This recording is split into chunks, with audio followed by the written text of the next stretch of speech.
Selain tengah mencari sejumlah pemain guna mengisi komposisi tim musim ini, manajemen Sriwijaya FC juga tengah mencari sosok manajer baru sebelum mengarungi kompetisi Liga 2 musim 2024-2025 nanti. Manajemen Sriwijaya FC menilai sosok seorang manajer sangat diperlukan dalam satu tim sepak bola profesional. Pasalnya seorang manajer bertanggung jawab untuk menjaga kekompakan hingga keharmonisan suatu tim. Manajemen Sriwijaya FC juga mengakui sudah berkomunikasi dengan sejumlah calon manajer tim skuad Laskar Wonkito.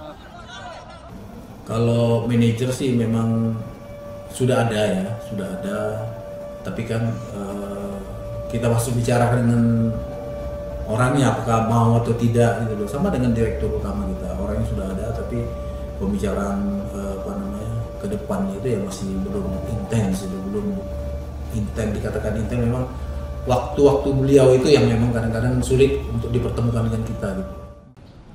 Sosok manajer Sriwijaya FC yang baru nanti diharapkan merupakan figur seorang yang peduli terhadap Sriwijaya FC dan memiliki banyak waktu untuk mendampingi skuad Laskar Wonkito. Nur Muhammad, Kompas TV, Palembang, Sumatera Selatan.